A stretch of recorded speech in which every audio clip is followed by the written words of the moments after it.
Hello everyone, good morning. Welcome to my YouTube channel. So आज की class में मैं आप लोगों को कराने वाली हूँ उत्तराखंड के प्रमुख राजनीतिज्ञ व्यक्ति। स्टार्ट कर रहे हैं हम हेमवती नंदन बहुगुणा से, क्योंकि यहाँ से अक्सर एग्जाम्स में क्वेश्चंस आते हैं। देखो भाई, अगर इनकी बात करते हैं, हेमवती नंदन बहुगुणा का जन्म 1919 में कहाँ हुआ? पौड़ी के बुखानी गाँव में हुआ। 1973 में ये उत्तर प्रदेश के मुख्यमंत्री बनते हैं और 1979 में इन्होंने लोकतांत्रिक समाजवादी पार्टी का गठन किया। तो यहाँ से पूछा जा सकता है। 1984 में लोकसभा चुनाव अमिताभ बच्चन से ये हार गए थे। बहुगुणा जी की आत्मकथा इंडियन नाइस होम है। इन्हें गढ़वाल का चंदन भी कहा जाता है। पूछा जा सकता है कि किसे गढ़वाल का चंदन कहा जाता है। इंडियन नाइस होम किसकी आत्मकथा है? चंद्रभानु गुप्त ने इन्हें नटवर लाल की उपाधि दी है। किसने दी है? नटवर लाल की उपाधि किसको मिली है? किसने दी है? हेमवती नंदन बहुगुणा केंद्र सरकार की संचार, पेट्रोलियम मंत्रालय, वित्त मंत्रालय के कैबिनेट मंत्री भी रह चुके हैं और ये वित्त मंत्री रहते बजट पेश नहीं कर पाए थे। और 1989 में बहुगुणा जी का अमेरिका में निधन हो गया था। अब यहाँ पर आते हैं अगले राजनीतिज्ञ, हर्षदेव औली। हर्षदेव औली का जन्म चंपावत के खेती खान में हुआ। कब हुआ? 1890 को। कहाँ हुआ? चंपावत में हुआ। हर्षदेव औली को काली कुमाऊँ का शेर कहा जाता है। तो किसे काली कुमाऊँ का शेर कहा जाता है? इस तरीके से पूछा जा सकता है। अंग्रेज अधिकारी हर्षदेव को मुसोलिनी कहते थे। जो अंग्रेज अधिकारी हैं वो हर्षदेव को क्या कहते थे? मुसोलिनी कहते थे। कुली बेगार, कुली उतार आंदोलन में उनका सक्रिय योगदान उन्होंने दिया है। हर्षदेव औली ने 1929 में लाहौर कांग्रेस सम्मेलन में कुमाऊं क्षेत्र का प्रतिनिधित्व किया। अब यहाँ से आपसे ये पूछ सकता है कि लाहौर में जो सेशन हुआ था, उस सेशन में किसने कुमाऊं क्षेत्र का प्रतिनिधित्व किया था? और ये क्वेश्चन देखो कई बार आपके एग्जाम में आया है और इस बार भी आए हैं। लाहौर कांग्रेस मतलब पूर्ण स्वराज की मांग कहाँ पर उठाई गई थी? इसी लाहौर सेशन में उठाई गई थी। और उसके बाद 26 जनवरी उस दिन डिसाइड हुआ कि 26 जनवरी आने वाली 1930 में हम क्या करेंगे? अपना झंडा फहराएंगे। इसी में ये सारी चीज़ें डिसाइड हुई। ये क्वेश्चन अभी आया था आप लोगों का। एवं 1930 में जंगलात कानून के विरुद्ध इन्होंने क्या करा था? सविनय अवज्ञा आंदोलन चलाया था। खेती खान में इनकी स्मृति में सेनानी पार्क का क्या किया गया है? निर्माण। अब यहाँ से ना बहुत ही ज़्यादा इंपॉर्टेंट है। जंगलात कानून के विरुद्ध जो सविनय अवज्ञा आंदोलन है वो किसने चलाया? हर्षदेव औली ने। कब चलाया? 1930 में।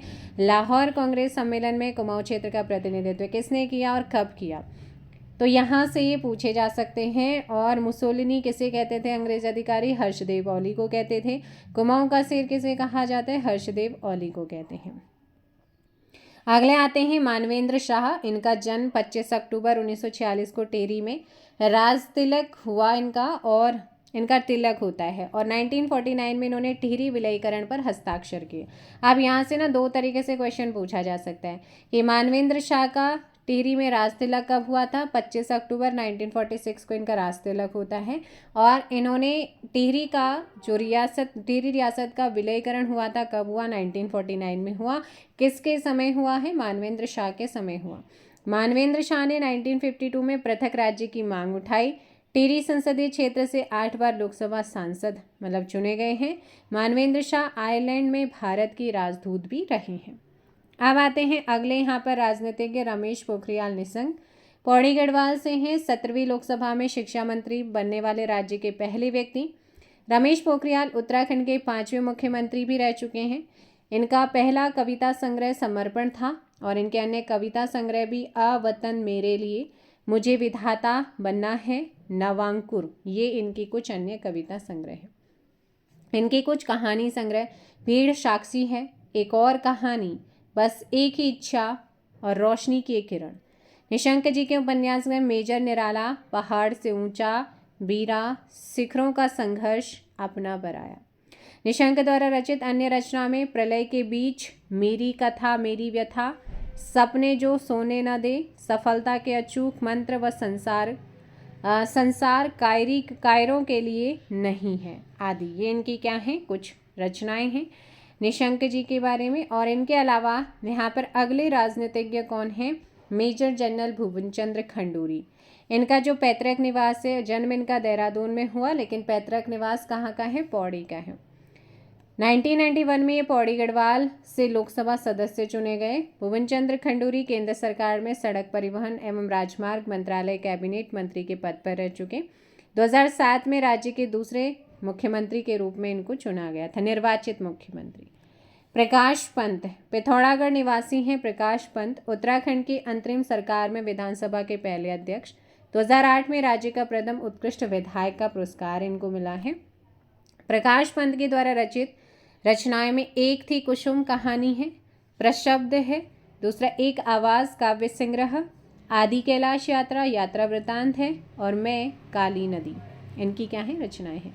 उत्तराखंड सरकार में वित्त मंत्री रहते हुए निधन इनका हुआ है जून 2019 में। नारायण दत्त तिवारी को विकास पुरुष कहा जाता है। इनका जन्म 1924 में नैनीताल के ब्ल्यूटी गांव में हुआ। नारायण दत्त तिवारी 1976 ईस्वी में पहली बार उत्तर प्रदेश के मुख्यमंत्री बने और 3 बार उत्तर प्रदेश एवं 1 बार उत्तराखंड के मुख्यमंत्री के पद पर काम किया है। नारायण दत्त तिवारी केंद्र सरकार में विदेश व्यापार एवं वाणिज्य उद्योग मंत्रालय के कैबिनेट मिनिस्टर मंत्री रह चुके हैं। इनका निधन 18 अक्टूबर 2018 को हुआ है। इनके बाद आते हैं भगत सिंह कोश्यारी। कोश्यारी जी का मूल निवास बागेश्वर का चैताबगढ़ है गांव। कोश्यारी जी राज्य के दूसरे मुख्यमंत्री और महाराष्ट्र राज्य के राज्यपाल भी रहे, और ये किसके अंतरिम सरकार। पिथौरागढ़ से पर्वत पीयूष नामक समाचार पत्र का इन्होंने क्या किया है संपादन किया। योगी आदित्यनाथ ये पौड़ी में जन्मे हैं, यमकेश्वर ब्लॉक के पंचूर गांव में। इनका मूल नाम अजय सिंह बिष्ट है और योगी आदित्यनाथ गोरखपुर के गोरखनाथ मंदिर के महंत राजनेता हैं और वर्तमान में मतलब करंट में 2025 में भी क्या है यहाँ के, मतलब 2022 में दोबारा मुख्यमंत्री बने, अभी भी यही है। योगी जी ने हिंदू युवा वाहिनी नामक समूह की स्थापना भी की है। कमलेंदुमती शाह, इनका जन्म 1903 में हिमाचल प्रदेश में हुआ। ये टिहरी रियासत की राजा नरेंद्र शाह की पत्नी थी।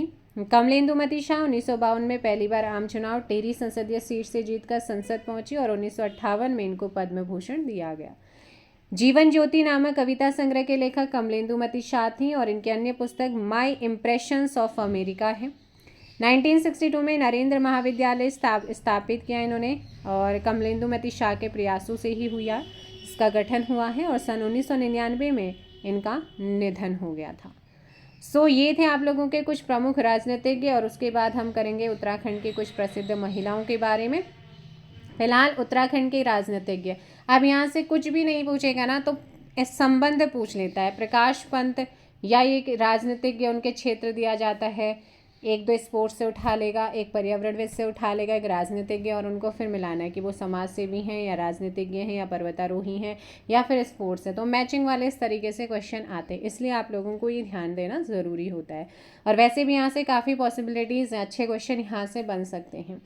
मिलते हैं अगले वीडियो में। Thank you so much. जय हिंद, जय भारत, जय उत्तराखंड, जय देवभूमि। और हाँ, आप लोगों का उत्तराखंड गढ़वाली कुमाऊनी शब्दावली चल रही है हमारे एजुकेशन विद सुषमा वाले चैनल पे, आप उसे जाकर सब्सक्राइब कर सकते हैं। MCQs वहाँ पे कराए जा रहे हैं जो कि आजकल एग्जाम्स में भी आ रहे हैं और आप उसे वहाँ पर सब्सक्राइब करके देख सकते हैं। Thank you so much. जय हिंद, जय भारत, जय उत्तराखंड, जय देवभूमि।